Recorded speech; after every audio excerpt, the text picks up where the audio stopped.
hindi kayang kitain ng magbababoy yung pag-produce sa baka. Maski ako'y 2 taong hindi nakakapagbinta, hindi buwan-buwan na nagbibinta. Eh, titsakin ko, hindi niya kayang kitain sa taon yung 400,000. Opo. O ikaw, 2 taon, sa patatlo, magbibinta ka ng 400,000. Oo. Hindi kaya kitain nyo, maski anong gawin ko. Kahit anong pong kwenta, hindi kakaya. May pera sa baka. Oo, may pera sa paghahayop ng baka. Ayun. Hindi sa bagay. Yung pagbababoy, yung kanya-kanyang hilig kasi. Pero pag gano'n sa akin, hindi na ako mag-ano. Hindi kang babalit ng iba. Baka na lang nalaga kayo. Baka na lang mag-ganyan. Kasi mag-alaga ka ng mga 4 na inahin. Kung gusto mo. Mga Talongs TV, samahan niyo ko sa ating pagbisita sa isang breeder dito sa Balikboy ng tatantan ilang impormasyon lalong sa pag-aalaga ng baka. Kaya samahan niyo ko sa ating video sa dito sa Balikboy Pagbilao. Yan ang mga Talongs TV, tayo may pupuntahan po dito sa Pagbilao na bakahan na mga breeding. Tayo po dito dumaan ngayon sa may Diversion Road, yung bagong kalsada ng Pagbilao. Kaya maganda naman ang view pati.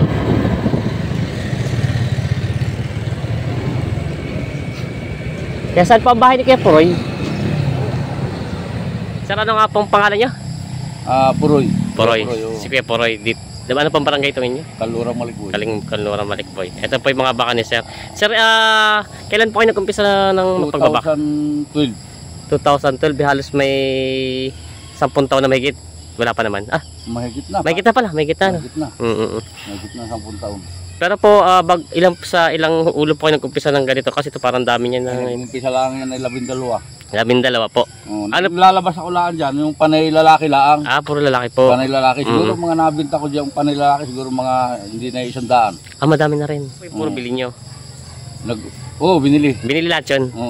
Ilang panay dumalaga lang, binili lang. Puro dumalaga. Tapos isang barako.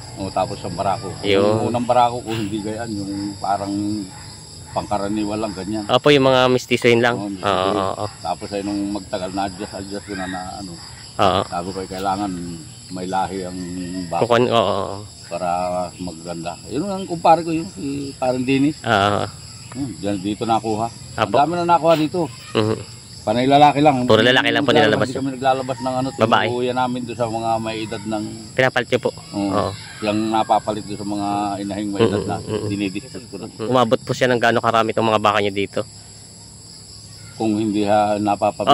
Hindi po yung di ba sabi niyo bawas? Pinakamarami na hindi nagbawas kami. 47 piraso. Kulang-kulang 50 rin po ano. Hindi naman po mahirapan ang alaga ng ganito mga breeding. Ay, hindi naman mahirap. Nung pagka yung ang pinakamahirap, yung nung magtag-init baga ng hindi masala kung ano yung init na yun. Yung halos tuyo po, parang natatandaan kayo, halos wala makain yung mga baka. Yun ang pinakamahirap na pag-aalaga. Gawa ng tubig. Pag yung nabalik na kasi ng mga alas 12, alauna, nabalik na siya. Handa ko na yung lahat ng painuman dun sa malapit sa puso. Paano naman po yung pagtag-ulan naman? Katulad dito, tag-ulan, tuloy-tuloy ang ulan. Wala naman problema ang baka. Hindi kayo nahihirapan sa pag-aalaga. Ang baka ganyan, mahina. Parang nga po, parang sabi nila nalulugoy sa keso, nalulugoy. Hindi kasi nagiinom ay. Hindi nagiinom, hindi kagaya ng pagtag-araw. Summer, maski kaunting kain lang, maganda ang katawan ng baka. Sa Japan. Gawa ng matakaw uminom. Pag ganitong rain season, ay wala, mahina talaga ang mahina. Ano pong kalimitan nagiging problema niyo sakit ng ganito? Kasi hindi pagtagulan parang alam ko sipon talaga. Sipon ng baka. Pag yung napansin mo agad na namagana ang mga niya, pag siya humigat na pumilay na. Sipon na yun. Sipon na siya. Anong ginagamot niya naman agad? Yung inaano sa akin ng veterinaryo sa Lucena yung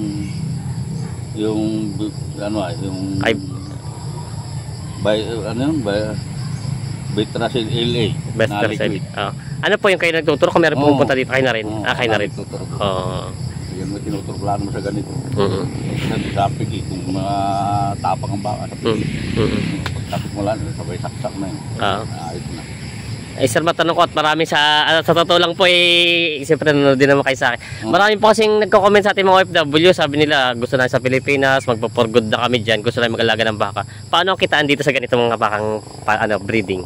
Paano Pag pinakita yung niyo? mga ganitong lalaki, Oo. yan, mga ganito, Aha. kinukuha na sa akin ng 37. Yung, 37 po. 37. Ah, Mga ganyan, oh. oo, yung mga ganyan na kalalaki. Oo. 37.5, Oo. 37. Aha. Aray siya, kahit matalo na. Kumbaga po ang presyo ninyo ng mga panlabas kalimit ay mga 30 plus. Oh, basta higit ang kulang 40. Siguro Kulang sa sa klase ng laki. Ah, depende po sa klase ng Oo. baka. Matanong ko naman po paano po di ba ang baka ilan po bang ilang beses na anak sa loob ng isang taon? Isa lang. Isa lang. Isang bilis lang. Isang beses lang parang sa tao di pa yata, parang 9 months po ba? Siyam na buwan. Siyam na buwan din. Oh, pag yung dumalaga, nahigit.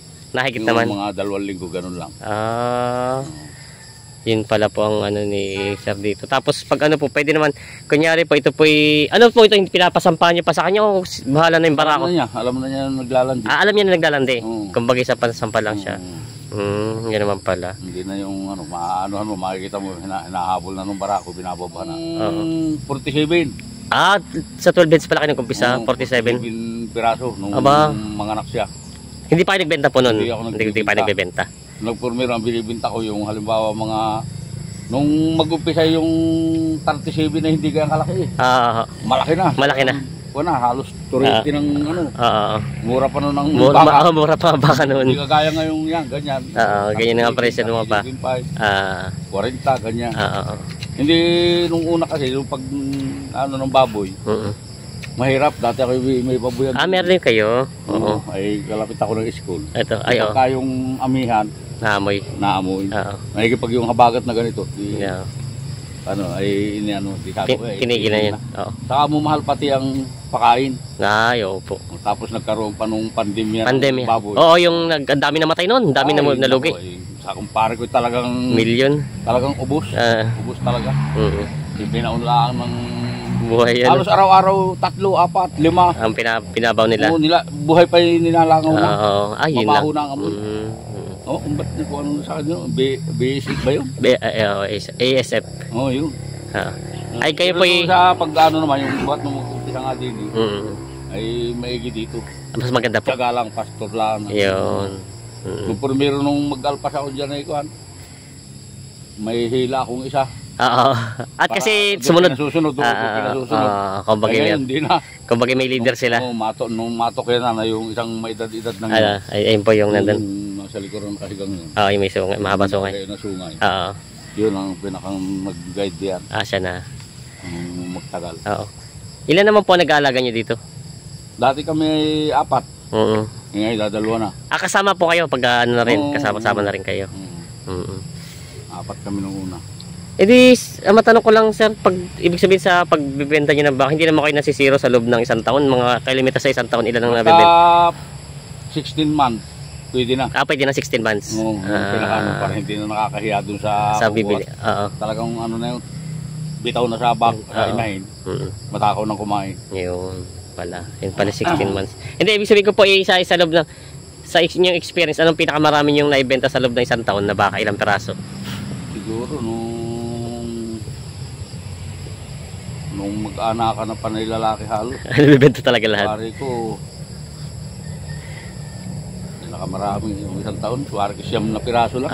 Siyam na peraso din. Pinakamadami nun, nagkukuha ng huli, 7, 5, 4. Parang pagka umanak ay panay mga babae halos. Hindi yun. Halimbawa umanak ay 10.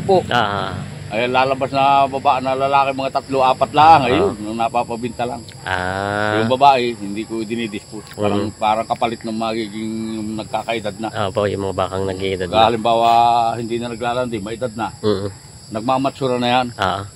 Ayun, ilalabas na. Binibenta nyo natin. Bibinta na, wala na. Hindi na mga gaanak yan. Kumbaga sa katay na siya. Sa katay. Sabi nga nung iba, ba't hindi ropet? Sabi ko, pag yan ay pinataba mo ng mataba, pwede patabayin yan. Yun po, nagtatanong ng iba. Pakain nila ng palyat at lasan mo magsikain ng palyat, anong gagawin yan? Ay di, magsisilaki lang yan. Kailangan paramihin at pag-anak. Kaya hindi magkakaiging patatabain niya dahil hindi yan maglalandi. Maglalandi yan pero hindi magbubuntis. Ayun, magmamatsura kung tawagin. Magmamatsura na. Yun. Kaya hindi magkakaiging. Kumbaga yung katawan ng... Talagang ganyan. Ganyan lang katawan niya. Ganyan lang. Ganito lang dapat katawan ng baka. Ayan, kasi yung ibang kailangan payat na payat. Pero pag talagang ganitong tag-ulan, ay mga ganyan. Talagang payat talaga Pero mga pag baka. yung mga February, Marso, April, Mayo, June, hanggang July, ay gaganda ng katawan yan. Talagang matakot sila sa tubig. Apo. Ibig sabihin ko po sir, ito po ang pinapakain niyo dito sa kanila, may ano pa palyat. lang. Tuwing ano po yun siya. Pag yung tag-araw na taghirap ng pagkain, Oo. yung hindi ganitong mabirdi ang damo. Oo. Pero pag yung tag-ulan, wala kang ayuda. Wala naman. Kumbaga kung kaya lang mahina yan, hindi nagbubusog siya, hindi nga nagiininom. Opo, yun. Nainom may kaunti lang. Para sa tao din. Oo, pag malamig. ay kaunti lang ang inom. Pagka yung uhaw na uhaw at pagod din, tag-araw ay yun. halos 1 litro ay mahubos mong inumin. Yun pala po. Yun pala nga ni sir. Kumbaga sa ganitong pagbibreeding pala po, hindi naman pa magastos, wala kang nilalabas sa pera. Pag-aalaga lang talaga. Babayad lang sa may trabaho. Hindi kagaya ng baboy. Labas. 3 beses mo sa maghapon. Pagkain. Pag nawala ng pagkain, ay maaaring hindi ka mangungutak kung wala kang pambili. Ay sa ganyan, paligaw mo lang yan, bahala na sila. Oo. Tapos pagbalik, sa hapon, sasalubungin mo lang. Yun po. Ayusin lang yung mga bakod. Opo, at pag nakalabas may pag nakalabas na may halamanan, ayun. Nangyari. Servisyo. At marami dito sa inyo nagtatanim. Maisan. Oo, marami ko nakita maisan. Yan dati ako doon. Doon pa sa may lugar doon. Oo. At may pinag-aalpasan ako doon sa kabilang dulo. Nakalabas. Siguro, nung panahon yan ay mga 37 piraso. Oo. 10 lang nakalabas. Ubus. Pinagbayaran ko 3,000. Maisan. Bago lang. Mm. At yung pamaditin naman ng mais, sa hektarya, ay sabi ko kung natagal-tagalan, na hindi ako nakabalik at ako kumain. Baka ubos ay baka lalabas pa yung iba. Lalabas yung iba doon sa dinaan at alam yan kasi pagka yung naungal yan para baga sa tao din maganda pagkain. Ay kung nakalabas, ay di ba lahat yung isang hektarya yun? Kahit hindi naman. Uuliin yun uuliin nga nila. Uuliin. At sasapakin yung bunga nun. Sabi ko talagang, sabi ko magkano na lang yung ano niya. Tatabasin ko na pati yung lahat ng nasira. Papakain na lang din. Pakakain ko na total, binayaran ko na sa nasirang niya. Yun lang pala po. Sabi naman nila ako, binigyan lang ako, binayaran na lang doon sa 3,000. Hindi pinatapas ko na yung lahat na sinapak na yung baka. Yun pala. Sabi ko tagal-tagal pa ng mga 1 oras. Ay, nako. Ay kasi yun na yung isang hektarya po, malakas kumain lalo pag mga ganung kita nila mas ay uuliin yun, sasapakin ng bunga lahat. At bago lang kapanguhan yun. Bago lang nakakalaman yung mais, ay sasapakin, talagang tukoy. Bunga ng bunga pinagsasapak. Yun pala. Kaya kailangan talaga pa ibakod maayos pag ganito. Maayos ang bakod. Pag mayroon namang mga pasutil, albabuera naman ang yan, dalawang lang, may sutil. Lagyan ko ng kawayan sa ibabaw. Opo. Para hindi makatalon. Oo. Ay matanong ko lang po, ilan na lang po pala itong baka niyo dito ngayon na natira niyo? 22 yan. 22 po na ulo. May 20 heads, 22 heads. Ilan po itong mga mga umaanak pa ngayon? Yung anak na buntis? Ay hindi po yung mga ready to breed na yung mga breeding mo na dito. Ilan po yung mga inahin? Mga inahin? Wala rin nalaan dalawang ito. Ito pala yun. Sir, matanong ko lang po, paano po ito kasi yung iba gusto nga mag-breeding, dapat ba ilang hektarya sa isang bakang kailangan sa mga pagganito? Pag yung sa iba, yung halimbawa isang hektarya lang ang papaligawan. Pag tag-araw, halimbawa paliligawan yung isang hektarya. Pwede ng 5. 5 baka, pwede naman. Pwede naman po pala. Lalagyan mo ng pinakang hatian sa gitna. Dahil uuliin yun. Tapos pag tagaraw, pwede mong ayudahan ng pakain yun. Hindi ubra yung ano yan. Yan kasi pag sa gabi, walang tigil yan, nalabas yan. Nakain pa rin? Oo, nakain pa rin yan sa gabi. At yan, tumigil lang ang ulang kagabi, lumabas na rin sa kamalin, sa kanila silungan. Yan, nangain na yan dito. Kain pala sila. Ito lang po dito yung pinakabakod nyo dito. May ilang hektarya to? Ito, lugar na itong nakukulangan ito. 2.9. Malaki rin pala. Tapos rin kabak na rin ay parang nasa ito. 7 hektarya. Yung dito pala sa inyo. Pero pera pa rin po yung pa rin sa kabila. Yan pala. Yung malawak din pala. Ito po yung hinati-hati nyo yung mga lote itong o hindi? Diretso na sila? Buo lang. Mabuo na to, hinayaan nyo sila. Oo. Buo yan. Kaya lang po parang hindi naman nalayo itong mga baka nyo. Dito lang din talaga sila sa malapit. Dito lang, oh. Mm. Pag yan ay nadya sa galaan yun, doon. Doon na malayo. Malayo, kanya-kanyang area yan. Mm. Pero hindi naman sila nagwawatak-watak, no. Mayroon lang ilang pasutil Oo. na nalayo, pero pagka yung namalayan niyang wala na yung kasamahan niya, ay Nabalik na ulit. hanap na yung kasama at nabalik na, nakasama na. Yun naman pala. Hindi na hiwalay ng malayo. Hindi naman po pala mahirap mag-alaga ng ganitong breeding. Ano? Hindi. Sa inyong palagay po maipapain nyo sa mga kaya po talagang kumita na sa yung mga gusto ng tag dito, yung ayaw na magtrabaho sa ibang bansa, talagang pagkakita ng baka. Ay magaling ang pag-aalaga ng baka. Baka, Pero sasabi nila ay pag-aalaga ng baboy. Ah. Ang baboy, maayos yan. At tuwing 3 buwan, 4, kinikitaan. Kung baga sa kuwan, parang pang araw-araw halos ibibinta mo. Pag nag-umpisa ka sa baka, 2 hanggang 1 taon ang kailangan mong kapitalista. Kaya pag nag-umpisa ka sa dumalaga, ay di sa taon pa yan. Mga 1 taon kalahati mo nga alagaan. Pero pag nag-umpisa na siya, tuloy-tuloy na. Dire-diretso na yun. Ayun, diretso na kita. No? Malakas ang income, wala kang gastos kundi pagod, saka yung una mong naging kapital. Ayun, wala. Sa baboy, laging kapital lagi yun. Palabas pa lang. Basta lagi ng pagkain yun. Yan pala. Saka yung pag-aalaga mo halos doble. Doble po. Ayari, pwede kang matulog. Ayun, pwede ako pumunta sa okasyon. Wala akong makapag-iwanan ng hayop. Kakain. Kung baga man 2 oras, 3 oras, pwede kang umalis. Yun. Ito, pwedeng kumuha ka ng tao mo. Hala, sige. Pakikuha mo na lang at ganito. Ilabas mo lang doon sa lugar na yun. At bukas ako babalik. Ayun pala. At yan naman ikaw, tukoy lahat ang daan niya pabalik. Ganun lang. Ay sa baboy, hindi po pwede yun. Katakot-takot na paglilinis ang abot. Hindi mo naman mahal pakakainin ng hindi linis na linis yung kanilang loob. Tapos paliliguan mo pati. Siyempre, baboy nga eh. Mabaho. Nagulong sa dumi niya. Kaya sa experience ko, magaling ang pagbabaka. Mas magaling talaga. Kita sa pag-aalaga ng baboy. Ayos din man ng baboy. Pagka yung marami kang pagtustos, hindi kailangan tustusan mo lagi ng dudukot ka. Bili mo 3 sako. Bili mo nga na rin yung pampagatas. Bili mo nga na rin. Kaunin mo nga yung veterinary doon. Ba't rin hindi mapanak. Kumbaga po ano siya, less na gastos siya. Basta nakapoint sa akin. Kumbaga nakapagpundar ka na. Dire-diretso na po. Tuloy na. Tuloy na kita. Wala nang pag umanak siya, gano'n. Ayos na yung pagkita mo, halimbawa, umanak. Halimbawa, umanak, tigigisa. Kung bibinta mo, halimbawa, kagaya ngayon, natakbuhan ng baka mga 40.